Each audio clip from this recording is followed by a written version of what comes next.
कि साइकिल का हैंडल किसी और के हाथ में है। ये इल्ज़ाम आप पर भी लगता है कि कहीं ना कहीं आप जो है मुफ्ती इस्माइल के लिए नरम गोशा रखते हैं? अगर वो चाहते तो कांग्रेस को साथ में लेते। जहां कांग्रेस की सीट आती है तो वहां ईवीएम के ऊपर आप लोग कुछ बोलते नहीं हो, तो आपको नहीं लगता कि राहुल गांधी को छोड़ देना चाहिए? सिक्का कुछ और होता है, पर्दे के पीछे कुछ और मामला।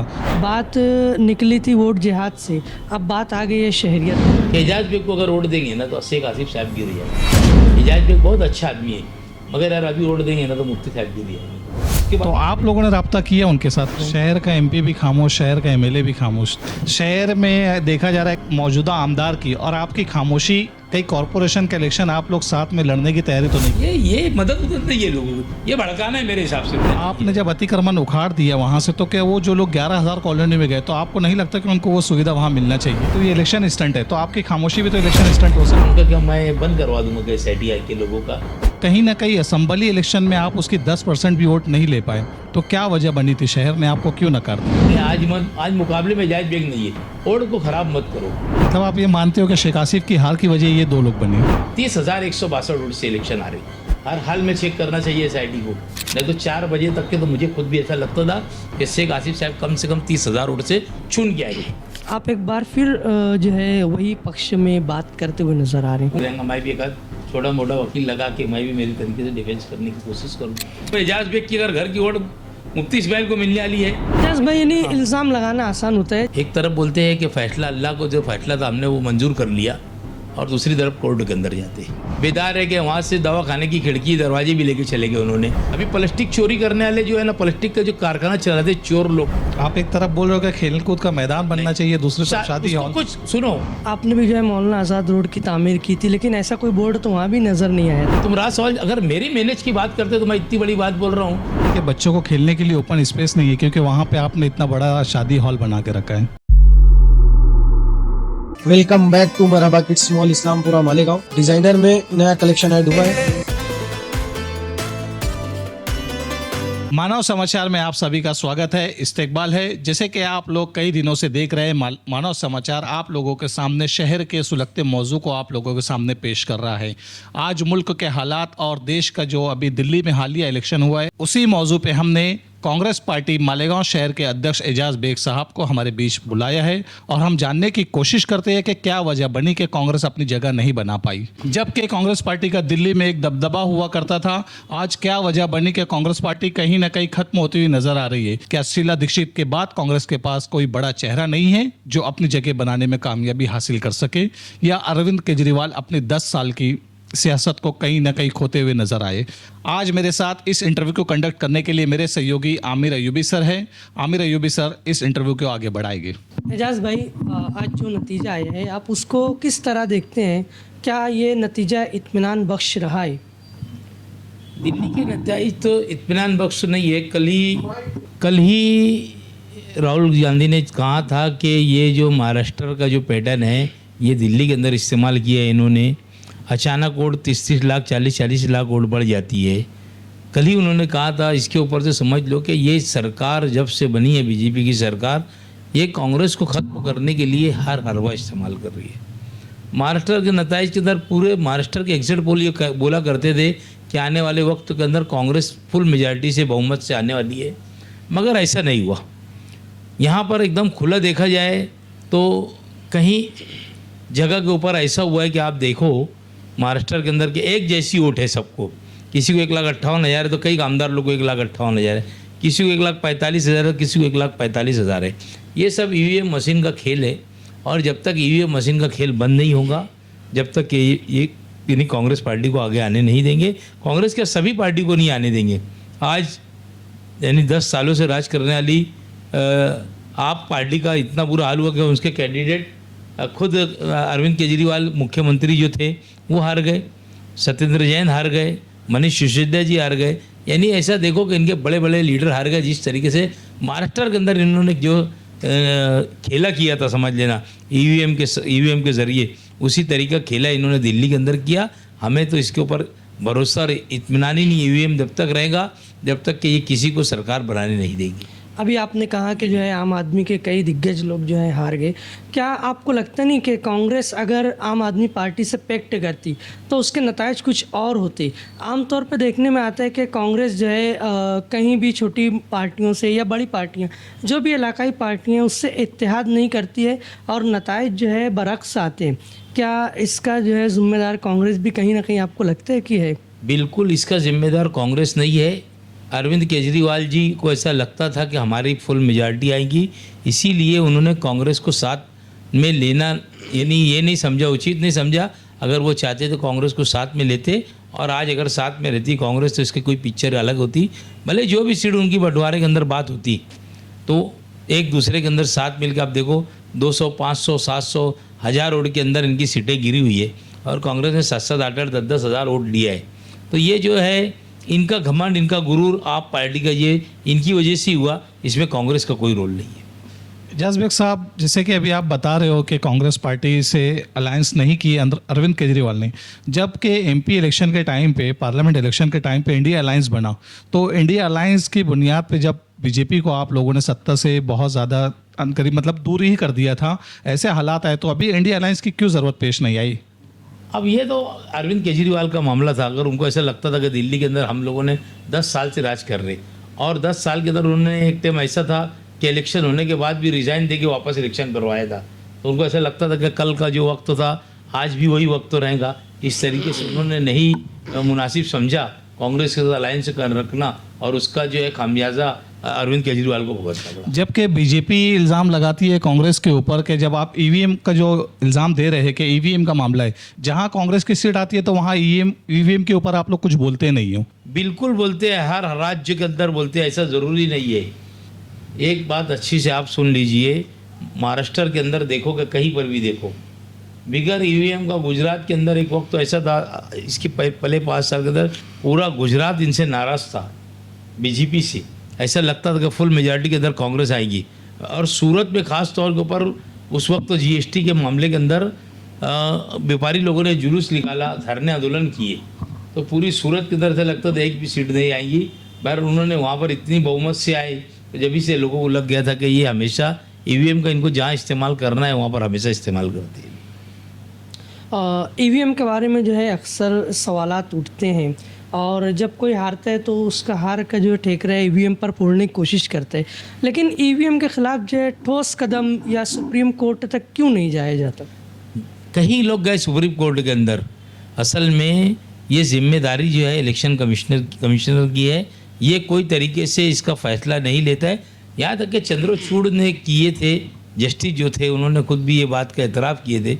बहरहाल एक दबाव तंत्र जो दबाव का तंत्र है जो सरकार का, वो आप इसके ऊपर भी कोर्ट तक के पहुंच गया है, जजेस तक पहुंच गया है। पहले ऐसा नहीं हुआ करता था।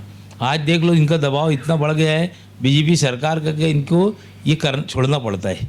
आपको नहीं लगता कि कांग्रेस पार्टी में कुछ फेरबदल होना चाहिए? जैसे कि राहुल गांधी के हाथ में आज जो सदारत चल रही है मुल्क की, तो आपको नहीं लगता कि राहुल गांधी को छोड़ देना चाहिए? बिल्कुल, राहुल गांधी अच्छे आदमी हैं, अगर वो छोड़ेंगे तो संभालेगा कौन? मल्लिकार्जुन खड़गे जो है आज वो अध्यक्ष है, वो थोड़ी अध्यक्ष है इंडिया के, यानी अध्यक्ष तो मल्लिकार्जुन खड़गे साहब है। नहीं, जैसे कि पहले बताया जाता था मनमोहन सिंह के टाइम में भी कि सिक्का कुछ और होता है, पर्दे के पीछे कुछ और मामला, तो कहीं ये मामला अभी भी तो ये सामने नहीं है। मल्लिकार्जुन को बताया जाता है, मल्लिकार्जुन खड़गे साहब पूरी जिम्मेदारी से इंडिया का अध्यक्ष है पूरे, और वो पूरी तरीके से अपनी जिम्मेदारी निभाते, और वो सीनियर है, सीनियरी की ड्यूटी के हिसाब से उनको दिया गया है। राहुल गांधी अपोजिशन लीडर है, राहुल गांधी साहब के पास कोई पद थोड़ी ये थोड़ी है, वो थोड़ी अध्यक्ष है हिंदुस्तान की, कभी कांग्रेस के अध्यक्ष है मल्लिकार्जुन खड़गे साहब ही है, तो छोड़ने का क्या सवाल है? क्या छुड़वा सकते हैं उनसे? नहीं, जो खानदानी सियासत बोली जाती है उस ताल्लुक से, आज प्रियंका गांधी भी आज सदन में है, राहुल गांधी भी है, सोनिया गांधी, कहीं ना कहीं ये रात दिन मेहनत कर रहे हैं तो कांग्रेस यहाँ तक के टिकी है। नहीं तो तुम ऐसा बता दो कि कांग्रेस चलाने वाला आदमी कौन है? पहले ऐसा लगता था कि भाई राहुल गांधी से सोनिया जी अध्यक्ष थे, उन्होंने छोड़ दिया तो किसको बनाएंगे। आखिर उन्होंने छोड़कर इलेक्शन दिए और मल्लिकार्जुन खड़गे साहब को उन्होंने अध्यक्ष बनाया। ये उन्होंने आज छोड़कर ही बनाया ना, उनके पास तो आज कोई पद नहीं है। आप जैसे इल्ज़ाम लगा रहे हो बीजेपी के ऊपर कि ये वोट की राजनीति है, इलेक्शन से अनकरीब मतलब मामलात में वोट बढ़ जाती है, जबकि बीजेपी मालेगांव शहर के ऊपर एक इल्ज़ाम लगा रही है कि वोट जिहाद मालेगांव में किया गया है, तो आप इसको किस एंगल से देखते हैं, क्योंकि आपकी पार्टी का आज एमपी यहाँ से गया है तो वो पूरा इल्ज़ाम वोट जिहाद पे लगाया जा रहा है। ये तो इसका जवाब एमपी साहिबा ने देना चाहिए, हम लोगों ने तो इसका जवाब दे दिया है। जहाँ पर अगर 1,98,000 वोट मिलती है कांग्रेस के उम्मीदवार को और 6,000 अगर बीजेपी को वोट मिलती है, तो ऐसी बहुत सी जगह है कि जहाँ पर बीजेपी को इतनी वोट मिलती है और कांग्रेस को, तो कांग्रेस कभी वोट जिहाद का इसका नाम नहीं देती। असल में क्या है, इनको फिरका परस्त बात करके और उनको लड़ाओ का राजकारण करना रहता, इस तरीके की बातें करते और वो सेफ हो जाते कि भाई हिंदुओं को कटेंगे तो बटेंगे, बटेंगे तो कटेंगे, सारी ऐसी बातें जो बोल बोल कर यही सब बातें लाते हैं बीच में और ईवीएम घोटाला करके और वो राजपाट करते रहते। एजाज भाई, इसी सवाल को जो है आगे बढ़ाते हुए कहेंगे कि शोभा ताई की जब से जीत हुई है उस वक्त से मालेगांव जो है मुसलसल टारगेट पर है। बात निकली थी वोट जिहाद से, अब बात आ गई है शहरियत पर, और इस वक्त भी जब मालेगांव एक यानी मुसीबत में है, ऐसे में भी शोभा ताई जो है खामोश है। क्या उनका जिम्मेदारी नहीं है ये, क्या ये उनका काम नहीं है कि वो ऐसे वक्त में मालेगांव आए, मालेगांव के लोगों की मदद करें और इस मामले में कुछ न कुछ पार्लियामेंट में आवाज़ उठाएं, जिम्मेदारान से मुलाकात करें? असल में ये बात जो है, तो आपने जो कहा ये बात कि मैं मुतफ़िक हूँ कि जो उनका काम है उन्होंने करना चाहिए, उन्होंने बोलना चाहिए। एसआईटी अगर यहाँ तक तश्कील दी गई है तो एसआईटी तश्कील दी गई तो उसको तो अपन रोक नहीं सकते। रहा सवाल कामकाज करने का, एसआईटी के तरीक़ेकार के ऊपर अगर सवाल उठाने की बात है तो एसआईटी को अपना काम करने देना चाहिए और जिन लोगों को वो बुला रहे हैं उनकी मदद करना चाहिए। मैं अगर यहाँ का रहवासी हूँ, मैं यहाँ पैदा हुआ हूँ, मेरे बाप दादा यहाँ पर है, तो जाहिर सी बात है कि मैं सब चीज़ डॉक्यूमेंट्स वो दूंगा। अगर इसमें मैं समझता हूँ कि जिन लोगों ने दाखला बनाया है, जन्म दाखला, उन लोगों की कोई गलती नहीं है। कुछ लोगों ने, एजेंट तरीके के लोगों ने उसके अंदर गलत पेपर लगा के, रहने वाले सब हिंदुस्तान के हैं और मैं समझता हूँ कि इंडिया के रहने वाले हैं, महाराष्ट्र के रहने वाले हैं और कोई यूपी का है, कोई बिहार का है, कोई बंगाल का है, यानी कलकत्ता का है, और कलकत्ता का रहने के बाद यहाँ पर आकर आज वो रोटी रोजी करता है तो बांग्लादेशी नहीं हो जाता। तो ये कुछ लोगों की नालायकी की वजह से लोगों को भुगतान भुगतना पड़ रहा। ये सब 100% यहाँ पर रहने वाला यहाँ का ही है, कोई बांग्लादेश से रहने के लिए यहाँ पर नहीं आया। और अवाम ने, इन्होंने एक ही तहकीकात करना चाहिए। अगर बांग्लादेशी है तो तुम्हारा काम है चेक करो, और बिला वजह इसको बुलाकर और ये करना चाहिए, दम डाटी देकर ये करना चाहिए कि तुम यहाँ के। हम लोगों को उसका सिर्फ प्रूफ करना है और इसको ज़्यादा दिल और दिमाग के ऊपर लेना नहीं है। डर खौफ का जो हमारे साथी का जो सवाल है ना आपसे ये है कि शोभा ताई बच्चाओं ने इस मामले में बोलना चाहिए या नहीं बोलना चाहिए? मैं उसके बारे में, तो उनका काम है बोलने का, उसके बाद ही सब, उसके बाद तो आप लोगों ने रब्ता किया उनके साथ? नहीं, मैंने रब्ता वब्ता नहीं किया, उनका काम है बोलना चाहिए। वो शहर के अंदर जब से एमपी बन के आई, ये और जिहाद की मुसीबत बीजेपी के लोगों ने यहाँ पर लाया है, इनका काम है बोलने का।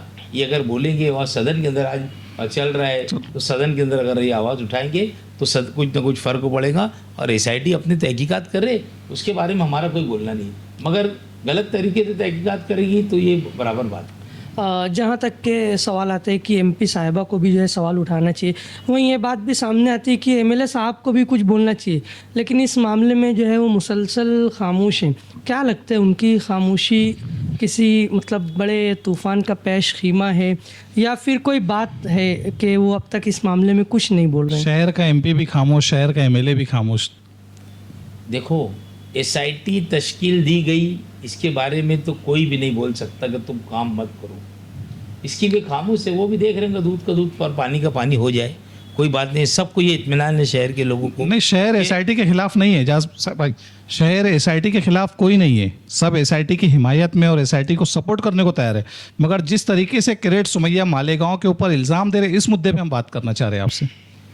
मैं किरेट सुमैया इल्ज़ाम दे रहे, इसके लिए तो एसआईटी तश्कील दी गई, और एसआईटी तश्कील दी गई तो एसआईटी का काम है आप चेक करें। जिस वक्त हो सकता है कि उनके दिमाग के अंदर कोई बात होंगी कि भाई एसआईटी तश्कील हो जाए, एसआईटी पूरी अपनी छानबीन कर ले, और उसके बाद फिर वो अगर हो सकता है यहाँ पर एक भी नहीं निकलेंगी बांग्लादेशी, उसके बाद वो जवाब देंगे। उनके दिमाग में अगर ऐसी कोई बात होगी तो इसके लिए नहीं बोल रहे वो, क्योंकि यहाँ पर इनके एक ही इनका इल्ज़ाम क्या है किरेट सुमैया साहब का कि भाई मालेगांव शहर के अंदर यानी बांग्लादेशी मुसलमान है, रोंगियाई, यहाँ पर चेक कर लेना चाहिए उन्होंने। हो सकता है कि अगर वो चेक करने के बाद नहीं निकले तो हो सकता है उसके बाद एमएलए साहब को जवाब दे, वो उनके दिमाग की बात है, उसके बारे में तो मैं आज नहीं बोल सकता हूँ। जिस तरीके से मालेगांव की बदनामी की जा रही है और कहीं ना कहीं एसआईटी की वजह से लोगों में डर है, और जो जन्म दाखला माजी में कभी बनाए हैं उन लोगों से पूछताछ की जा रही है, नोटिस भी देने का सिलसिला चल रहा है। इसको लेकर के जो है मालेगांव में एक माइनॉरिटी डिफेंस कमेटी की तश्कील भी हुई, और उस कमेटी के अंदर जो है आसिफ शेख हैं, समाजवादी पार्टी है और भी दीगर कई पार्टियाँ हैं, लेकिन इसके अंदर जो है कांग्रेस और मजलिस को साफ तौर पर नहीं लिया गया। ये बोल कर नहीं लिया गया कि कांग्रेस और मजलिस को नहीं लिया जाएगा। आप इसे किस तरह देखते हैं? देखो, ये लोग जो कर रहे हैं, एक इलेक्शनी स्टैंड है इनका। ये क्या बोल रहे हैं और क्या कर रहे हैं, मैं तो इसको यही नज़र से देख रहा हूँ कि इलेक्शनी स्टैंड है। अगर तुम सही मानो में भी तुम अगर मदद करना चाहते हैं लोगों की, तो तुम उनका पेपर देखो और पेपर में उनकी मदद करो, यही उसका एक रास्ता है। इसका रास्ता धरना देना, आंदोलन करना, लोगों को यानी यूट्यूब के ऊपर आके बयान देना, इसका ये रास्ता नहीं है। तुम उनकी मदद करो, उनके पेपर की मदद करो कि भाई तुम्हारे अंदर तुमने क्या पेपर दिए थे, वो पेपर सारे इनको जमा करके एक सीरियल वाइज लगा कर जाओ। तुमको अगर एसआईटी के लोग बुलाते तो उसको दो। मालेगांव शहर में क्या मैं समझता हूँ, जहाँ पर भी पहले ऐसा होता था कि 1/6 की तारीख पकड़ के बच्चे का नोंद कर लेते थे, पहले दाखला लगता नहीं था, जन्म दाखला। मैं मेरी खुद की बात बोलता हूँ कि मेरा खुद का भी जन्म दाखला आज मौजूद नहीं है, तो मैं क्या बांग्लादेश से आया हो गया? बात असल में ऐसी है कि करना ये है कि जिन लोगों को एसआईटी बुला रही उनकी कागज़ की तहकीकात करना चाहिए कि तुमने क्या पेपर लगा के दिए ले, और वो पेपर उनको सब सिरवाले जाकर उनको बोलना चाहिए कि भाई ये बताओ कि हम लोग यहाँ रहने वाले, ये मेरे दादा दादी, ये मेरे माँ बाप यहाँ के रहने वाले, इसके लिए मेरा दाखला मैंने यहाँ बनाया। ये सारी चीज़ों को लोगों ने इसीलिए दाखला, इनको लगता है कि मालेगांव शहर के अंदर इतने कम टाइम के अंदर इतनी ज़्यादा जन्म प्रमाण पत्रों के लिए लोगों ने अरीज़ा किए। तो मैं एक बात आपको साफ बता देना चाहता हूँ कि पहले जो है कोर्ट के अंदर एप्लीकेशन देना पड़ती थी, वकील लगाना पड़ता था। अब सरकार ने आसान तरीका निकाली कि तहसीलदार के पास आपको जन्म दाखला बना के दिया जाएगा। तो आदमी क्या सोचता है, चलो भाई आसानी से बन रहा तो बना लूँ।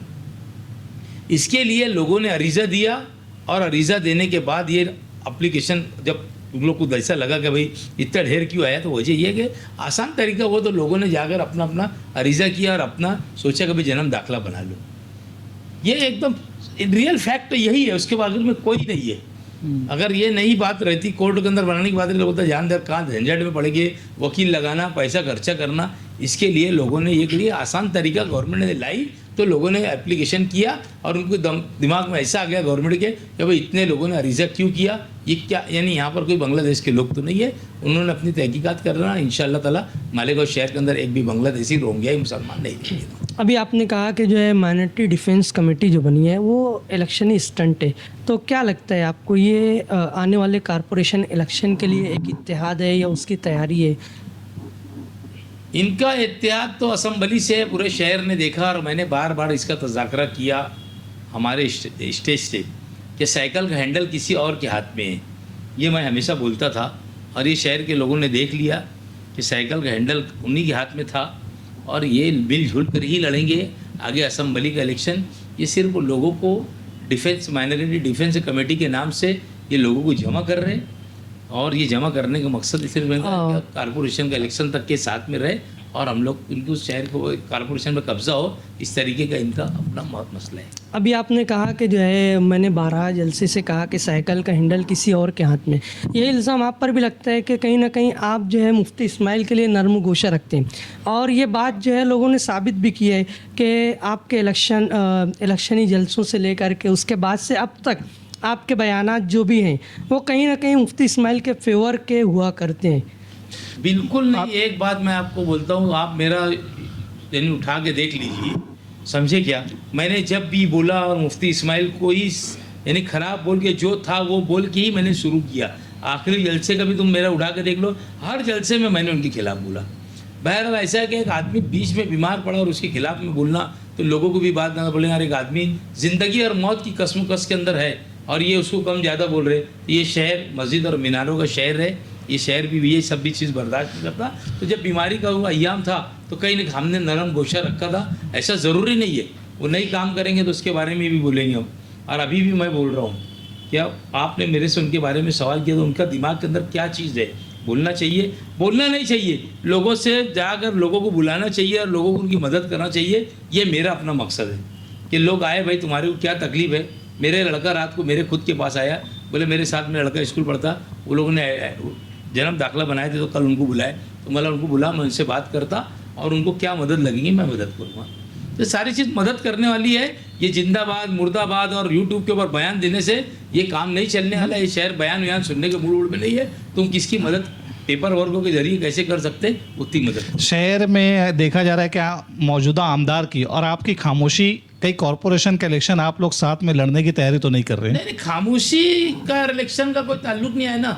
खामोशी जोर अगर लग के करे तो दिखता है। जैसे आप इल्ज़ाम लगा रहे हो ना कि ये जो वावेला कर रहे हैं तो ये इलेक्शन स्टंट है, तो आपकी खामोशी भी तो इलेक्शन स्टंट हो सकती है। मेरा जो काम है, मैं मेरा दिन भर जिस तरीके से मैं काम करता था उस तरीके से अभी मैं वार्ड के अंदर मेरे खुद के काम कर रहा हूँ, कामकाज में लगा हूँ।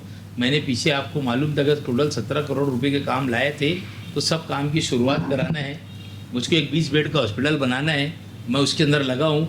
आप दिन भर क्या यही काम भी नहीं रहता, कारोबार भी करना है ना। अभी तक के इलेक्शन का अयाम था तो आदमी को दिन भर वही काम रहता था कि अभी लड़ना लड़ाना, मिलना मिलाना। अब रोटी रोजी का जरिया भी तो, माश रोटी रोजी का जरिया भी तो वो भी देखना पड़ेगा ना। क्या वही ज़रूरी कि आदमी यही सब करते रहेगा? तो वो चीज़ का आज ही नहीं। किसी की मदद करो तो वो आया तो उसकी मदद करो, ये काम है। ज़रूरी नहीं है कि यूट्यूब के ऊपर आके बयान दो।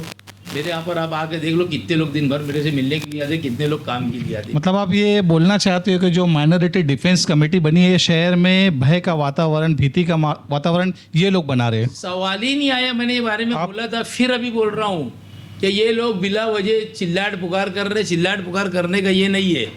तुम लोगों की मदद करो। अगर तुमने डिफेंस कमेटी बनाई तो ये तुम्हारी कमेटी बनाने से मतलब क्या हो जाता? धरना आंदोलन देने से तुम ज़्यादा इसको उछाल रहे। अभी आपने कहा तो ग्रेड समझिए कि भाई एक टाइम आएगा, 2 टाइम आएगा, और कितने टाइम आएगा? 1 टाइम आएगा। तुम तुम्हारा काम करो, लोगों की पेपर वर्क को मदद करो। तुम बताना क्या चाहते शहर के लोगों को धरना आंदोलन करके? एजाज भाई, आपने कहा कि उन लोगों को जो है ये धरना आंदोलन नहीं करना चाहिए, लोगों की मदद करना चाहिए। आज से तो बाज़ाब्ता जो है राष्ट्रवादी भवन पर और समाजवादी ऑफिस पर इनफरादी तौर पे जो है लोगों की रहनुमाई के लिए काम भी शुरू कर दिए गए और जो है नंबरात भी दिए गए कि किसी को कोई नोटिस आती है, कोई बात होती है तो इनसे रब्ता करे, घबराने की ज़रूरत नहीं। उसके बाद आप कह रहे हैं कि वो लोगों को जो है सिर्फ रहनुमाई करना चाहिए, धरना आंदोलन नहीं करना चाहिए। आज कर रहे बात अलग है। मैं जो कल तक के जो इन्होंने किए थे उसके बारे में बात कर रहा हूँ। मैं ये सरासर जो है राजकारण कर रहे, गाँव के अंदर बताना चाहते। इनका सिर्फ ये बहाना है। ये इनका असली निशाना आगे है वो कारपोरेशन इलेक्शन है, समझे क्या? तुम चिल्लाट तुम काम कर रहे ना, करो ना, ठीक है ना। आज अगर उन्होंने बोले है और उन्होंने मदद करने के लिए उन्होंने अगर लोगों से रब्ता करने का कहा है तो ये असली मदद ये। तुम रोड के ऊपर चिल्लाट पुकार करने का और धरना आंदोलन करने का, ये करने का, वो करने का, ये मदद उदद नहीं है लोगों को। ये भड़काना है मेरे हिसाब से लोगों को।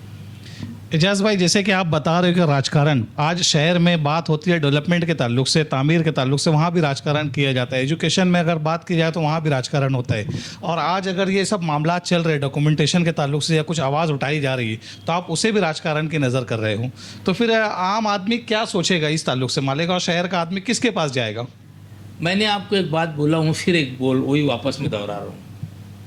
काम करने का तरीका, अगर तुम फील्ड पे काम कर रहे हो तो उसको अंदर लोगों की मदद करो।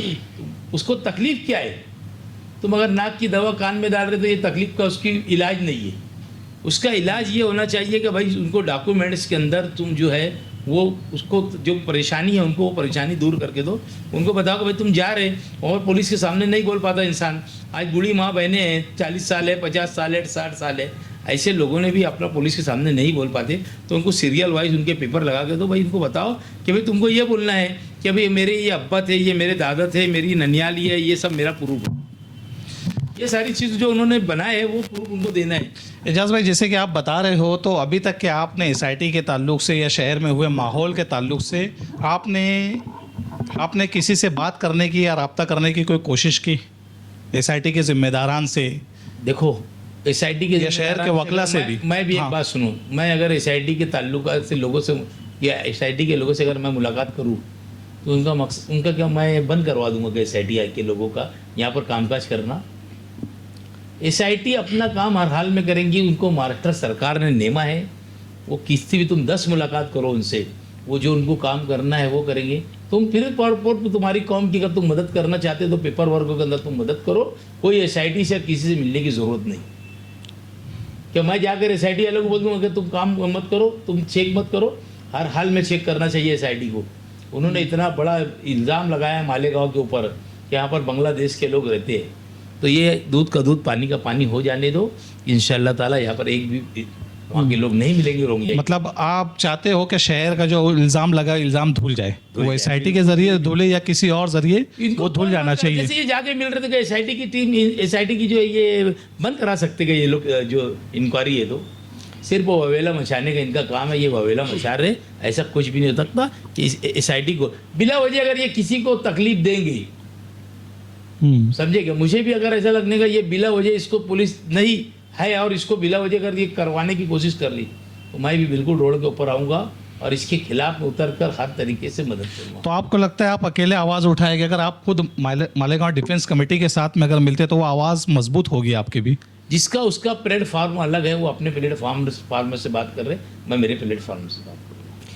अभी आपने कहा कि SIT से मिल करके जो है ये तहकीक को बंद नहीं किया जा सकता, लेकिन जो माइनॉरिटी डिफेंस कमेटी उनसे मुलाकात करी वो कभी ये नहीं बोल रहे कि तहकीक को बंद कर दो। उनका भी ये मानना है कि तहकीक कीजिए, एक मरतबा दूध का दूध पानी का पानी हो जाना चाहिए।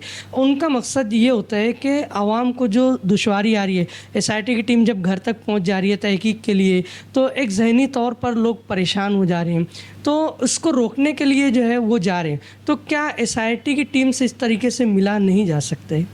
SIT अपना काम कर रही है या वो बुला के बात कर रही है लोगों से, एक आदमी बंदा जाता है। कारपोरेशन के भी अधिकारी उन्होंने अपनी टीम के अंदर दिया है, कारपोरेशन के अधिकारी जाके बुला के लाते हैं और वहाँ पे एक जगह बैठ के उनकी तहकीकात कर रही है।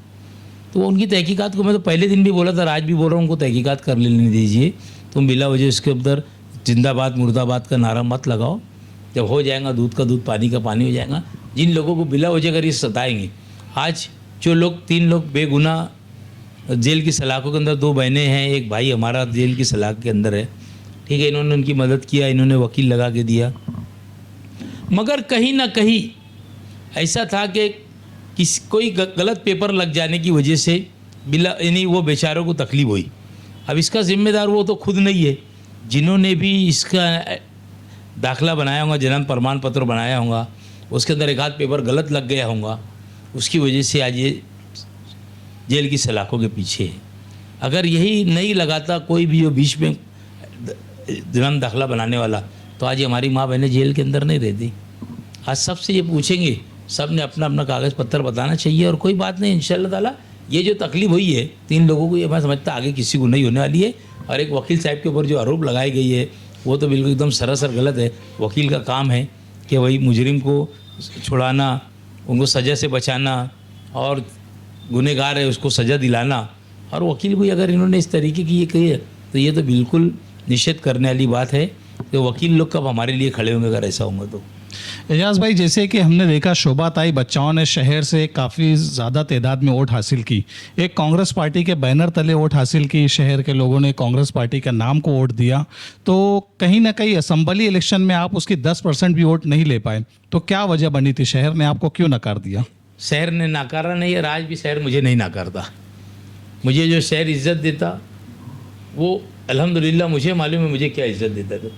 इस शहर के अंदर एक ऐसा हुआ खड़े कर दिया गया था दोनों बिरादरी की तरफ से कि खानदेश के जो रहने वाले जिनको दखनी बिरादरी बोला जाता है उनकी तरफ से ऐसा हो गया था कि एजाज बेग को अगर वोट देंगे ना तो शेख आसिफ साहब गिर जाएंगे। एकदम खुला बिरादरी का नारा दे के इलेक्शन लड़ा गया। उसके अंदर मुझे जो दोनों बिरादरी वोट देने वाली थी, अंसारी बिरादरी की लोगों ने भी ये कहा एजाज बेग बहुत अच्छा आदमी है, मगर यार अभी वोट देंगे ना तो मुफ्ती साहब गिर जाएंगे। ये सारी बात के ऊपर से मैं पीछे गया, मेरे को 10% वोट लेने का सवाल नहीं आया। सवाल ऐसे हालात खड़े कर दिए थे कि शेख आसिफ साहब के लोग जाके लोगों को बोला करते थे कि एजाज बेग को अगर वोट देंगे ना तो गिर जाएंगे। आज मुकाबले में एजाज बेग नहीं है, वोट को ख़राब मत करो। ये सारी चीज़ को जाके बोला गया और लोगों ने यही सोचकर मुझे वोट नहीं दिया। लोग आज भी मेरे पास काम लेकर आते। मतलब आप ये बात मानते हो शहर में बिरादरीवाद की बुनियाद पर इलेक्शन लड़ा गया? 100 नहीं 200% यही हुआ करीब। ये जब मौलाना को यहाँ से मस्जिदों के अंदर जो हिराशा किया गया, जो मस्जिद के मेंबर से जो मौलाना के यहीं से मामला जो बिगड़ा गांव के अंदर, सबसे ज़्यादा बिगाड़ की वजह जो यहाँ पर मस्जिद के अंदर असलम अंसारी ने जो किया और सलीम बम्बैया नाम का जो उनका रिश्तेदार है शेख आसिफ साहब का, इन लोगों ने मस्जिद के अंदर जो मौलाना की बेइज्जती की, ये उसी की वजह से पूरे शहर के अंदर ये हवा फैली और ये इलेक्शन उसकी हवा जो है उसकी पूरे शहर मतलब आप ये मानते हो कि शेख आसिफ की हार की वजह ये दो लोग बने? सवाल ही नहीं आया। वजह तो बहुत है, फिर ये तो एक ही फैसला है कि कुदरत की तरफ से इनको मंजूर नहीं था। तो मैंने इतनी बोगस वोट शेख आसिफ साहब के लोगों को चलाते देखा मेरी लाइफ के अंदर। मैंने इतने इलेक्शन लड़ा, इतने ढेर आधार कार्डो बोगस, इतने ढेर आधार एपिक बोगस इन्होंने बनाए थे। मैं समझता हूँ ये 162 वोट से नहीं हरे। अगर इनका वोट हार की वजह से अगर देखा जाए तो 30,162 वोट से इलेक्शन हारे। मगर मैं जिस तरीके से जिस तरफ जाता था ना तो उस तरफ इनके लोग दिखते थे, रिक्शा दिखती थी, इनके लोग, इनका जलवा दिखता था, इनके आधार कार्ड और इनका पैसा। इतना ऐसा इलेक्शन मैंने आज तक के मेरी लाइफ के अंदर और तारीख में नहीं देखा कि इतनी बोगस वोट गिरने के बाद भी ये हार गए। ये तो कुदरत की तरफ से समझ देना फैसला हुआ कि इनकी हार की वजह 162 वोट पड़ी। नहीं तो 4 बजे तक के तो मुझे खुद भी ऐसा लगता था कि शेख आसिफ साहब कम से कम 30,000 वोट से चुन के आएंगे। अभी आपने जो इल्ज़ाम लगाया ये इल्ज़ाम कहीं ना कहीं मुफ्ती इस्माइल के स्टेज से भी लग रहे। आप एक बार फिर जो है वही पक्ष में बात करते हुए नजर आ रहे हैं। उनके तरफ से क्या लग रहा है वो जान दो, उन्होंने भी चलाए बोगस, वो कोई खामोश नहीं बैठे थे। मगर यहाँ तो दिख रहा था रोड के ऊपर, इनके तो लोग चिल्लाट पुकार कर रहे थे, इनका दिख नहीं रहा था। वो भी कोई ऐसे ईमानदारी से इलेक्शन लड़े, मैं वो नहीं बोलता हूँ। मैं तो ये बोल रहा हूँ कि इनका तो पूरा रोड के ऊपर दिखता था। मेरे को कुछ लोगों ने पूछे कि यार क्या लगता है इलेक्शन, तो मैं बोला यार शेख आसिफ साहब तो आज की अभी पोजीशन जो दिख रही है तो ये ऐसा लगता है कि शेख आसिफ साहब 30,000 के नीचे की कम लीड से शुरू करनी आएगी। मगर ये आखिरी कुदरत का फैसला था कि 162 वोट से वो हार गए। एजाज बेग साहब की तरफ से मानना चाहिए। एजाज बेग साहब, आपने शेख आसिफ और मुफ्ती मोहम्मद इस्माइल दोनों पे इल्ज़ाम लगाया बोगस वोट का, तो आप ये मामला कोर्ट में क्यों नहीं लेके गए? नहीं, ऐसा है कि कोर्ट के अंदर लेके जाना, कोर्ट के अंदर कुछ होता नहीं। फिर आपको बोल रहा हूँ, शेख आसिफ साहब ने पिटीशन दाखिल किए, उसमें मुझे भी पार्टी बनाया उन्होंने। 27 तारीख आई है कोर्ट की, हो सकता है 27 के बाद जब भी ईद के बाद ये रहेगा, मैं भी एक छोटा मोटा वकील लगा के मैं भी मेरी तरीके से डिफेंस करने की कोशिश करूँ। नहीं, आप जैसे बोगस वोट का इल्ज़ाम लगा रहे हो तो आप ये चीज़ को वहाँ साबित कर सकते हो। होता ही नहीं ना साबित, कौन किसकी वोट दे रहा है, ये साबित किसको वोट दे रहा है ये करेंगे। कैसे साबित होगा कि तुम किसकी? आपने लगभग 30,000 वोट शेख आसिफ को बताइए और मुफ्ती साहब को भी आप बता रहे हो, तो बहुत बड़ी तादाद है ये। हाँ बड़ी तादाद है, मैं मानता हूँ। तो जिस तरीके से आप ज़बानी मतलब करके बोलता हूँ कि इन्होंने बहुत बोगस, अगर इधर से 30 चली तो उधर से भी 15-20 चली होंगी। मामला ये नहीं है कि एक तरफ से बोगस गिरा गया। बहरहाल दिख रहा था लोग रोड के ऊपर शेख आसिफ साहब की बोगस तरीके से वोटें गिराने का काम। सुबह सुबह जो मुफ्ती इस्माइल को मिलने वाली वोटें थी, इन्होंने एक टारगेट बनाया था कि ये घर के वोट इसका आधार बन गया था, ये वोट की घर की सुबह गिर गई। सुबह नहीं, लगभग 50,000 वोट आप वो कैंडिडेट के ऊपर इल्ज़ाम नहीं, आप इलेक्शन कमीशन पे इल्ज़ाम लगा रहे हो। आपके पास कुछ एविडेंस होना चाहिए इसके। देखो एविडेंस तो यही है कि इनके पास जहाँ पर इनके आधार बने हुए हैं, अब वो पुलिस तहकीकात नहीं करती ना, तो मुझे मालूम है कि आधार कहाँ पर बना हुआ है इनका, अगर जो है कहाँ पे बना हुआ है मुझे वो भी मालूम है। एजाज भाई, अगर कोई जो मुनज़्ज़म तरीके से इलेक्शन लड़ रहे तो आप उसको कैसे बोल सकते हैं कि बहुत ज़्यादा वो दिख रहे हैं और वो बोगस वोट है? हो सकता है वो हकीकी वोटर भी हों जो एक उनके अंदर एक जोश रहा हो नहीं। अपने लीडर के लिए दोनों तरफ। नहीं वो ऐसा नहीं था। तुम सुबह देखो जब कोई पोलिंग बूथ के ऊपर जा रहे ना, तो वहाँ पर यही बात हो रही थी कि यार वोट गिर गई।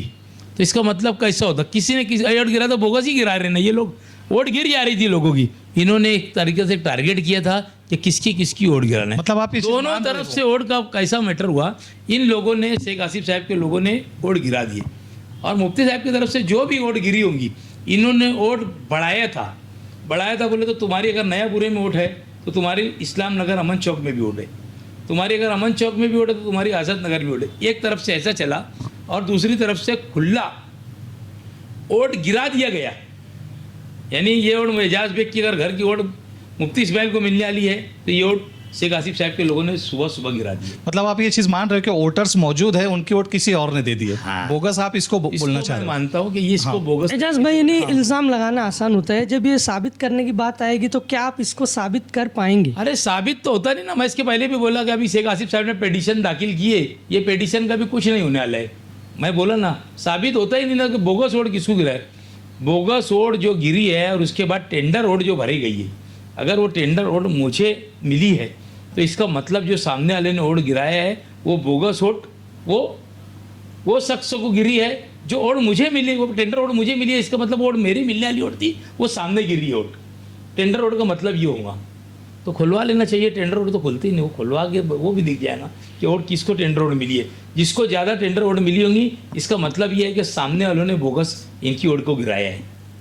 ये एकदम साफ और स्पष्ट बात है। एजाज बेग साहब, आपने जैसे एक चीज़ बताई यहाँ पे कि बोगस वोट वगैरह का जो भी मामला था, ठीक है, हम वो चर्चे में ले गए अगली मरतबा। मैं आपसे यहाँ ये जानना चाहता हूँ, आसिफ शेख ने जो पिटीशन दाखिल की है धर्म के बुनियाद पर जो इलेक्शन लड़ा गया, आप इसको किस एंगल से देखते हैं? कि वाकई में मालेगांव में धर्म के बुनियाद पर इलेक्शन लड़ा गया? शेख रशीद साहब जब थे, उन्होंने मुफ्ती साहब के सामने इलेक्शन हारा था। जब भी इन्होंने पिटीशन फाइल किए थे, उसके बाद अगले टर्म में जब शेख आसिफ साहब हारे थे, जब भी इन्होंने पिटीशन फाइल किए थे, अब तीसरी मरतबा भी इन्होंने पिटीशन फाइल की। एक तरफ बोलते हैं कि फ़ैसला अल्लाह को जो फ़ैसला था हमने वो मंजूर कर लिया, और दूसरी तरफ कोर्ट के अंदर जाते। तो ये चीज़ के अंदर कुछ होता नहीं। ये इलेक्शन स्टैंड है लोगों को थमा के रखने का, बस ये तारीख हो जाएगी, ये तारीख हो जाएगी। मैं मालिक के सामने महापौर का इलेक्शन हारा था, जो कारपोरेटर हमारे खिलाफ में चले गए थे, हमने बहुत मेहनत की। आपको लगता था बस ये तारीख पे फैसला हो जाएगा, ये तारीख पे फैसला हो जाएगा। फैसला आज तक के 2007 से आज तक की नहीं हुआ, यानी 18 साल हो गए, आज तक के फैसला ही नहीं हुआ। फैसला होता नहीं, बहुत कम होता। आज महाराष्ट्र सरकार में आप तुम देख लो, शरद पवार साहब की आधी से ज़्यादा पार्टी टूट के चले गई। शिवसेना से उद्धव बाला साहब ठाकरे की पार्टी टूट के चले गई। तो फैसला क्या आया? बस गोलमोल करके फैसला आ गया। अभी पिटीशन फाइल हुई है, एडमिट हो ना हो, इसके लिए अभी दोनों फरीक के वकील खड़े करेंगे, दोनों अपना अपना आर्गूमेंट करेंगे, और जज को अगर लगा कि भाई सही मानों में भी इसके अंदर ये है, तो पिटीशन एडमिट होगी। अभी तो एडमिट भी नहीं हुई है, सिर्फ अभी ये किए, दाखिल किए। अब एडमिट करना नहीं करना, पिटीशन अलाउ करना, ये जज कोर्टों का काम है। अब कब होती वो यही देखना है अपनों को। जैसे कि शहर का इलेक्शन तो हो चुका है असम्बली का, और मौजूदा आमदार से आप लोगों को क्या तवक्के है एज ए सोशल वर्कर या एज ए कांग्रेस पार्टी के नुमाइंदे? आप क्या चाहते हो, क्या शहर के आमदार ने या शहर के एमपी ने शहर के लिए क्या करना चाहिए? देखो, डेवलपमेंट के ऊपर ही बात होना चाहिए। मैंने पूरे इलेक्शन के अंदर मैंने डेवलपमेंट का तकरीर में, जब अपनी तकरीर के अंदर बात किया तो मैंने डेवलपमेंट की बात किया। 4 एकड़ जगह भी मुकुंदवाड़ी के अंदर अतिक्रमण में उठाया गया, वहाँ पर 4 एकड़ जगह है, वहाँ पर अच्छे तरीके से स्टेडियम बनाना चाहिए, माँ बहनों के लिए एक जॉगिंग ट्रैक बनाना चाहिए, शादी हॉल बनाना चाहिए। ये सारी जिम्मेदारी कॉरपोरेशन की, हर आज के शहर के एमएलए साहब की है। क्योंकि लोगों को ऐसा लगता है कि जगह नहीं है, चलो भाई ये हो जाती। कहीं बड़ा काम करने के लिए आज उनके पास 4 एकड़ के ऊपर जगह है, और वहाँ पर अगर लोग करेंगे तो आजू बाजू की बस्ती के लोग बहुत खुश होंगे, और उनको लगेगा कि भाई हम भी अच्छी शादी के अंदर, अच्छी शादी हॉल में हमारे बच्चों की शादी कर सकते। हम हमेशा यही बात करते कि पुल के इधर ऐसा हो, वो उस पार पुल के ऐसा है, पुल के उस पार ऐसा है। आज 4 एकड़ तुम्हारे पास जगह आ गई, इसी के ऊपर जॉगिंग ट्रैक बनाना चाहिए, लाइट लगाना चाहिए, अपनी माँ बहन बेटियों के लिए घूमने के लिए। लोगों को एतराज़ कई लोगों को होता है कि उधर जाते तुम लोग, तो आज अपने पास जगह हो गई, यहाँ पर एक जॉगिंग ट्रैक अच्छा बनाना चाहिए। आज जो चाहे 4 एकड़ जगह के ऊपर बना सकते हैं, और मैंने उसके आजू बाजू के रोड के भी काम की शुरुआत कर दी है। मैंने जो अल्पसंख्यक निधि में पैसा लाया था, उसके अंदर वो रोड भी है, आप देखेंगे कि वहाँ मेरा काम शुरू। जैसे कि अभी आप बता रहे हैं मुकुंदवाड़ी की जगह का, हमने 11,000 कॉलोनी की रिपोर्टिंग की थी मानव समाचार की जानिब से, तो वहाँ पे कई लोगों को इल्ज़ाम था कि ये अतिक्रमण साफ करवाने में एजाज बेग का बहुत बड़ा हाथ है। बिल्कुल, उसके अंदर कोई तो राय नहीं आपने जब अतिक्रमण उखाड़ दिया वहाँ से, तो क्या वो जो लोग 11,000 कॉलोनी में गए, तो आपको नहीं लगता कि उनको वो सुविधा वहाँ मिलना चाहिए? बिल्कुल मिलना चाहिए, वो सुविधा के पक्ष में मैं हूँ। और मैं आपको एक बात बोलता हूँ, जो रोड का वहाँ पर काम चालू है, WBM रोड का काम चालू है, वो रोड की मेरी मिन्नत, मेरी वो है कि 11,000 कॉलोनी में वो जो रोड का काम शुरू है रोड से लेकर वहाँ तक के, वो काम भी मैंने ही डाला, उसका पाठ पुरावा करने वाला भी एजाज बेग है। मैं हफ्ते में एक चक्कर जाता था, वहाँ पर लोगों से मुलाकात करता था। अभी भी ठीक है, इलेक्शन के बाद से नाराज़गी है मेरे को, मैं लोगों के खिलाफ दिमाग बनाया कि भाई आप काम थोड़ा करने का, ज़्यादा नहीं करने का। अपन 2-2 बजे रात तक के लोगों का काम करते थे, मगर फिर भी कहीं ना कहीं हमदर्दी आती है। उस दिन मैंने एडिशनल SP साहब को फ़ोन करके बोला कि साहब वहाँ के लोगों का बोलना ऐसा कि यहाँ पर एक पुलिस चौकी होना चाहिए। उन्होंने एक रात में 1:45 को मुझे वो डाले वहाँ पर कि भाई वहाँ पर जब पुलिस गई और लोगों से मुलाकात करी, क्या तकलीफ है। PI साहब सुधीर पाटिल साहब पौरवाड़ी के PI गए, उन्होंने लोगों से मुलाकात किए, वो उसका मुझे फ़ोटो डाले, उन्होंने कहा हमारी मुलाकात हुई, लोगों से हम मिले। तो मेरे दिल के अंदर ये है कि उनको सुविधा मिलना चाहिए। और जो आउटलेट वगैरह का मामला है, मैंने बातचीत किया होगा, अंडरग्राउंड गटर का जो काम चालू है, उनसे आउटलेट वगैरह निकलवा दो, उनकी कम से कम वो पानी का बहाव हो जाए। मैं हमेशा वहाँ पर लाइट वालों को भेजता हूँ कि लाइट चालू करवा दो। हमारी कौम भी तो इतनी बेदार है कि वहाँ से दवा खाने की खिड़की दरवाजे भी लेके चले गए उन्होंने। लोग बोलते अगर दवा खाना नहीं है, ये नहीं है। तुम जो चीज़ के ऊपर बैठे हो वही डाल काट रहे, तो कहाँ से तुम जिंदा रहने वाले हैं? तुम दवा खाने की बात करते, तुम वो चीज़ को अपने खुद की हिफाजत करो ना। लोगों को तो ऐसा लगता है सरकारी चीज़ें तो कुछ भी कर डालो, वहाँ चीज़ की सब चीज़ की सुविधा है, मगर इस्तेमाल करने वालों के ऊपर है। लोगों को एक साथ रहना चाहिए। लोगों की जो तकलीफ दुख दर्द है वो हम उसके साथ में, ऐसा नहीं कि हमने उनको वहाँ पर मैंने भिजवा दिया और ये नहीं करा। सब यहाँ कहीं नहीं अतिक्रमण, मैं पूरे शहर के अतिक्रमण के खिलाफ मैंने लेटर दिया था। आप लोगों को बता दूं कि मैं मरण व्रत के ऊपर बैठूंगा। मुझे शहर के अंदर, तो उस दिन से अतिक्रमण मालेगांव शहर के अंदर निकलना शुरू हुआ। आप मेरे वार्ड के अंदर खुद आइए, सरदार कॉलेज के पीछे की गली में जाओ, 2 ट्रक एक साथ में पास होंगी, जबकि सिर्फ 7 फीट का रोड बचा था वहाँ पर। नहीं, ऐसा लग रहा था कि एजाज बेग इलाकाई सियासत कर रहे हैं, आप अपने ही वार्ड के लिए अतिक्रमण ला रहे हो, जबकि शहर में, पूरे शहर में अतिक्रमण का मामला है। सारे शहर के बारे में मैं बोलता। हाँ। मैं, तुम 3 नंबर प्रभाग के शाम बुरकुल से पूछ लो, और उसके बाद अजय चांगरे 2 नंबर के अंदर है, उसको भी मैंने बोला कि आगरा रोड भी साफ करो, क्योंकि जहाँ जहाँ पर कंजेस्टेड है, तुम जाओ अभी सुलेमानी मस्जिद के बाद से तुम कभी ट्रैफिक जाम होती आधा घंटा नहीं निकल सकते। हॉकर यूनियन के अध्यक्ष भी है आप?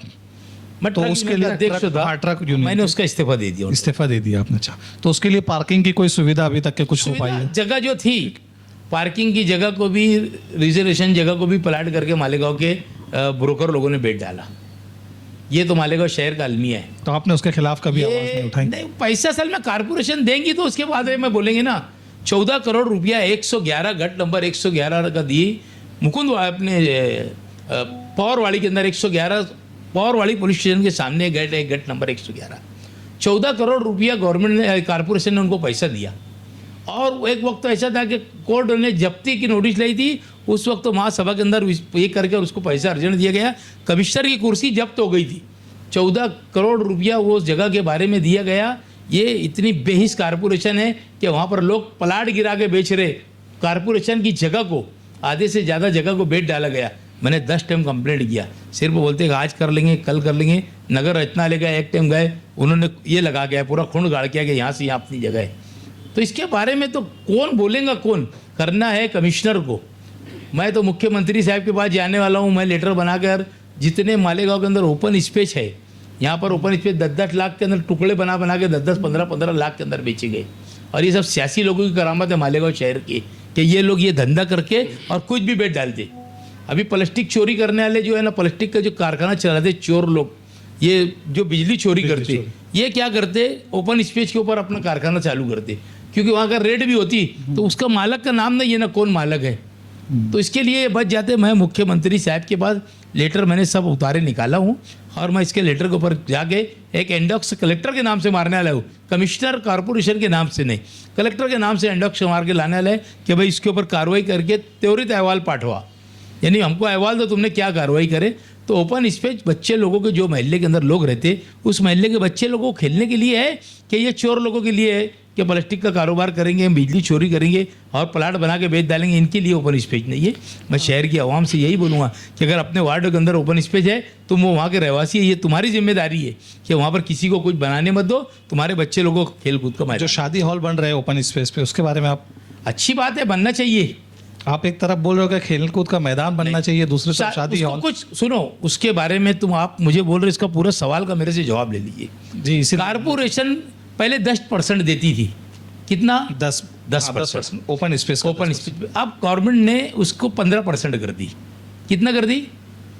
15% दे देगा। 15% एक कोने के अंदर बन जाता, तो वो एक कोने के ऊपर बन जाता तो दोनों काम हो जाता। इधर बच्चे खेलने कूद, कभी मैदान भी रहता बच्चों का, और शादी हॉल नहीं बनता। वो कोई चीज़ बोल के उसको बनाया गया था है, लाइब्रेरी बोल के बनाया जाता है, स्टडी सेंटर बोल के बनाया जाता है। एक शादी का हॉल ऐसा बोलकर तुम पास करके बताओ, कभी नहीं बनता ये शादी का हॉल। ये तुम्हारे हमारे बोलने के लिए कि शादी का हॉल है ये, मगर जब इसको प्रपोजल दाखिल किया जाए तो प्रपोजल के अंदर ये रहता है कि भाई ये स्टडी सेंटर है, जिम खाना है और स्टडी सेंटर ऐसा बोल के उसको बनाया जाता है। एजाज भाई, इस शहर की आबादी जो है बढ़ते जा रही है, और शहर में जो है इस अच्छी स्कूलों की ज़रूरत है, ख़ासकर कारपोरेशन की।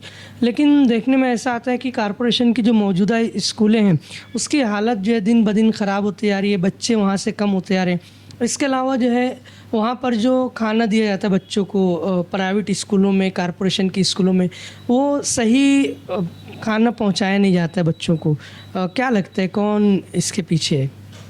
मैंने इलेक्शन के अय्याम में भी बोला था और अभी फिर बोल रहा हूँ आपके इसके अंदर कि यहाँ के सियासी लोग, नाकारा लोग, इन्हीं का टेंडर है।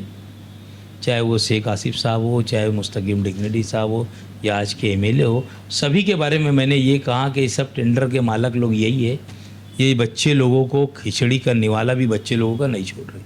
मगर ये शहर की बदकिस्मती है कि जिनके बच्चे वो स्कूल के अंदर जाते हैं, जहाँ प्राइमरी गरीब का अपन कहते हैं, गरीब के बच्चे स्कूलों के अंदर पढ़ते हैं, उन्हीं के माँ बाप 200-300 रुपये लेके बिक जाते हैं, वोट देते हैं ऐसे लोगों को जो इनके बच्चों का निवाला वो खा रहे। तो ऐसे इन्हीं तो इनका मुस्तकबिल क्या रहेगा? यानी आपके बोलने मुताबिक जो है कांग्रेस को छोड़कर बाकी जितनी पार्टियां हैं सभी का टेंडर है। मैं पहले भी तुमको मैंने मेरे स्टेज से भी बोला था और आपकी अभी इंटरव्यू में भी मैं बोल रहा हूँ कि सबका टेंडर ये है। मैंने पीछे दादा भूसे साहब को भी एक लेटर दिया था कि भाई इसके बारे में चौकसी होना चाहिए। उन्होंने मुझे बोला है कि कभी भी कोई भी टाइम एज दी रेड करेंगे अपन उसके ऊपर, समझे, रेड करेंगे। और जब इसके अंदर 8 रोज़ 7 रोज़ का अलग अलग शेड्यूल है खाने का। ये रोज़ वही खिचड़ी, वही दाल चावल लाते, इसके अलावा तो मुझे आज तक कुछ दिखता उगता नहीं। कारपोरेशन की जो स्कूलें हैं उसका मेयार तालीम बुलंद होना चाहिए और वहाँ जो है, और जैसे प्राइमरी है, दीगर शहरों में जो हाई स्कूल और जूनियर कॉलेज भी जो है कारपोरेशन के मातहत चलती है। तो क्या मालेगांव में भी जो है कारपोरेशन इस तरीके से जो है मिसाली स्कूलें कायम करना चाहिए? मेरी तो बहुत ख्वाहिश है कि मालेगांव शहर के अंदर अच्छे तर्ज़ के ऊपर स्कूल बनना चाहिए। ऐसी प्राइमरी स्कूल बनना चाहिए कि बच्चे को, उनके वालिदैन को लगना चाहिए कि मेरा बच्चा कितनी खूबसूरत स्कूल के अंदर जाता। और जब स्कूल खूबसूरत रहेंगे तो बच्चे अपने आप को खूबसूरत बन के आएंगे स्कूल में। आज आप लोगों को मैं फिर एक दावत दे रहा हूँ यहाँ पर मानव समाचार के चैनल से कि मीडिया वाले लीडरों को बुला के इनके स्कूलों के बारे में सवाल जवाब करना बंद कर दें। आप लोग जाके डायरेक्ट स्कूलों के अंदर बच्चों से पूछो कि भाई तुमको खाना क्या आता, तुम्हारे को बैठने के लिए इंतज़ाम है कि नहीं है, तुम्हारे को बाथरूम है कि नहीं है, तुम्हारे को टॉयलेट है कि नहीं है। ये सारी चीज़ को बच्चे लोग रिकाबी में ऐसा खाना लेते और कहीं भी ग्राउंड के अंदर बैठ के खाते, उनको एक जगह खाना भी नहीं खिलाया जाता।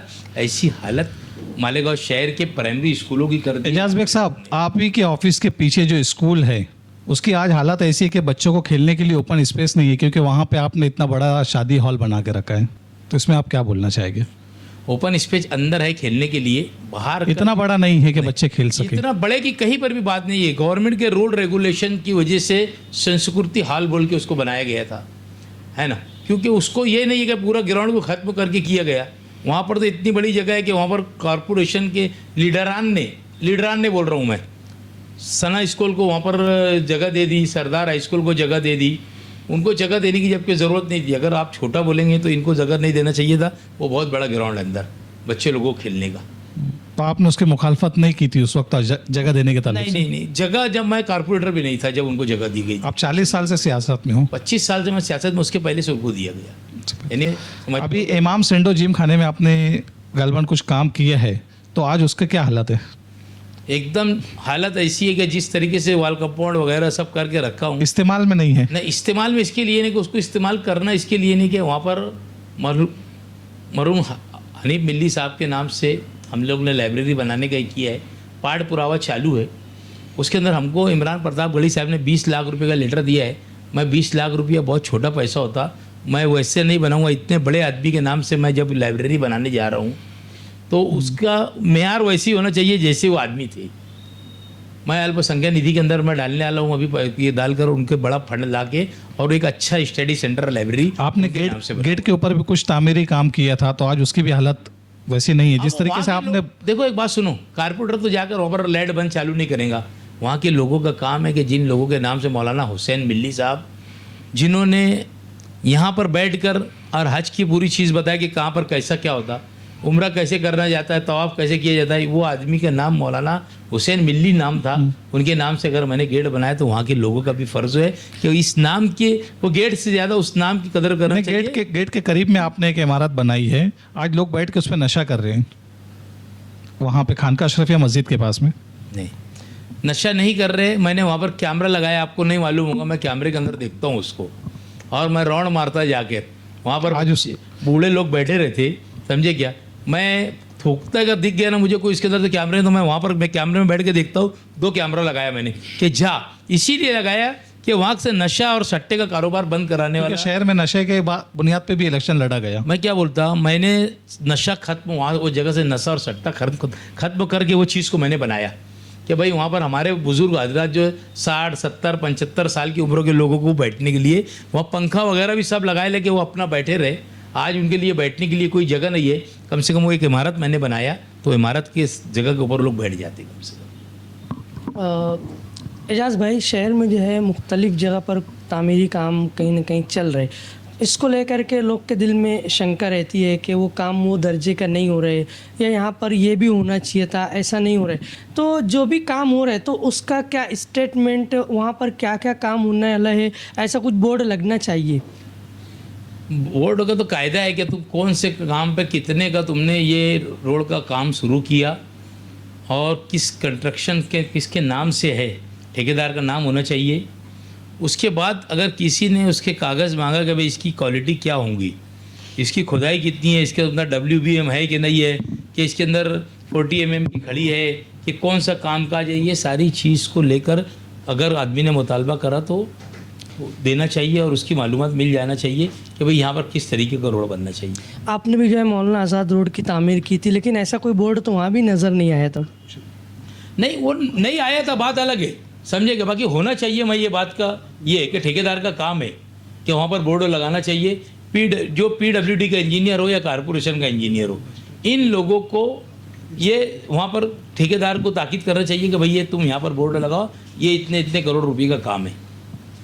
ये काम ठेकेदार का है और इंजीनियर का काम है, कारपोरेशन का हो या PWD का हो, इनका काम है कि वहाँ पर बोर्ड लगवाने का बोलना चाहिए। हालात बता रहे कि जो है आने वाले चंद माह में जो है कारपोरेशन इलेक्शन होने वाले हैं, तो कांग्रेस पार्टी जो है अलहदा अपने दम पर इलेक्शन लड़ेगी या मुकामी तौर पर किसी से पैक्ट करेगी। ऐसा है, हमारी पार्टी नेशनलिस्ट पार्टी है, हम लोगों को जो ऊपर से आदेश आएगा हम लोगों का आदेश का पालन करेंगे, इसके साथ लड़ना है कि नहीं लड़ना है। एजाज बेग साहब, मैं आप आज के इंटरव्यू का आपसे आखिरी सवाल लेना चाहूँगा। जैसे कि अभी आपने बात कही भ्रष्टाचार के खिलाफ, आपने हर मामले में स्कूल के खिलाफ आपने कही, और पिछले दिनों में आपने मानव समाचार के ज़रिए, मीडिया के ज़रिए आपने मिड डे मील के मुद्दे को बहुत ज़्यादा उछाला था। तो आज आप कहीं ना कहीं खामोश नज़र आ रहे इलेक्शन होने के बाद, तो ये कुछ मामला कहीं मैनेज का तो नहीं है? देखो, मैं मैनेज होने वाला आदमी नहीं है। मैंने ये सारी चीज़ के ऊपर मैं हमेशा लोगों को बोलता हूँ और आज भी बोल रहा हूँ। मैंने दादा भूसे को अभी तुम्हारे को इंटरव्यू में बोला कि मैंने दादा भूसे साहब को एक लीटर देकर आया, और खिचड़ी के बारे में हमेशा मैं ही बोलता हूँ और अभी बोलूँगा। मैंने दादा भूसे साहब बोले तो आज जिम्मेदार आदमी है, वो तो शिक्षण मंत्री है हमारे शहर के, उनको मैंने लेटर देकर आया कि साहब अपनों को ऐसा ऐसा करना है, ये आगे जो खिचड़ी का जो मामला है ये बंद होना चाहिए, जो बच्चे लोगों को ऐसे अच्छा क्वालिटीदार खाना मिलना चाहिए। और रहा सवाल मैनेज का, तो अल्लाह ताला ऊपर बैठा है, मरने के बाद इसका हिसाब तो मुझे देना है, आप मेरी कब्र में नहीं आएंगे। ये सारा काम मैं करता नहीं, एनेज मैनेज वाला। मैं कचरे के टेंडर के बाद में भी मैंने बोला था, आज भी मैंने अभी लेटर दिया कि भाई वो लोगों ने इंग्लिश के अंदर मुझको आटी शर्ती वगैरह का दिया, मैं इनको बोल रहा था इसको ट्रांसलेट करके और हिंदी में दो, है ना। तो मैं इसके ऊपर कार्रवाई हर हाल में करूँगा। इन्होंने जो भ्रष्टाचार, ये सिर्फ बोलते बहुत अच्छा यहाँ के लीडरान, ये सब के सब पार्टनर रहते। आज तुम बुहारी गडर में पार्टनरशिप देखो यहाँ के लीडरान की, कचरे में देखो यहाँ के लीडरान की, ये सारे मैनेज हो जाते। तुम रात सवाल अगर मेरी मैनेज की बात करते तो मैं इतनी बड़ी बात बोल रहा हूँ कि मुझको कब्र के अंदर हिसाब मुझे देना है, अल्लाह और उसके रसूल के बाद तुम कौन मैनेज है कौन नहीं है, ये तो मैं आपके चैनल से बोल रहा हूँ कि मैं इस नहीं, आपकी जो मामलात में खामोशी नजर आई इसलिए हमने आपको मैंने दिया लेटर, मैंने लेटर दिया हूँ। अगर आप ये बात अगर मुझको और पहले बोलते तो मैं उसका सबूत लाता था, और मैं अभी जाकर आपको वापस लेटर डालूंगा, हो सकता है मेरे व्हाट्सएप पे भी होगा। तो मैंने दादा साहब भूसे साहब को लेटर दिया हूँ, और इंशाअल्लाह ताला ये बच्चे लोगों की जो खिचड़ी का मामला है, पहले दिन से मैं बोल रहा हूँ, और मैं ये हर हाल के अंदर अच्छी ग़िज़ा बच्चों को मिले, इसकी हक़ में अगर उस दिन उनको अच्छी ग़िज़ा मिलने लग गई, मैं समझूँगा मैंने ज़िंदगी के अंदर कोई चीज़ पाया खोया तो वो चीज़ थी जो बच्चों को अंदर अच्छी खिचड़ी या आज अच्छा खाना मिल रहा बच्चों को, ये मैं समझ। ये थे हमारे बीच मौजूद एजाज बेग साहब जो कांग्रेस पार्टी के सदर हैं मालेगांव शहर के, और मेरे साथी आमिर अयूबी सर ने हमें बहुत सारे सवालात किए और इस सवालात का हमें इत्मीनान बख्श जवाब भी मिला, और बहुत सारे ऐसे मुद्दे रह गए जिसको एजाज बेग साहब ने स्किप भी किया है। आवाम की अदालत में हमने उन्हें पेश किया, अब आवाम ही फैसला करे कि अगर आप लोगों को कुछ कमेंट करना है इस सवालात के ऊपर या आप लोगों को सवाल करना है आइंदा हमें मानव समाचार में किस लीडर को बुलाना चाहिए और क्या सवाल करना चाहिए, तो आप लोग हमें कमेंट बॉक्स में कमेंट ज़रूर करिए। तो जब आप लोगों के कमेंट आते हैं तो हम ऐसे कंटेंट आप लोगों के सामने पेश करते हैं और ऐसे सवालात आप लोगों के सवालात आप ही के होते हैं, सिर्फ मानव समाचार की जानिब से हम करते हैं। शुक्रिया। मैं अमजद खान, शहबाज खान कैमरामैन के साथ।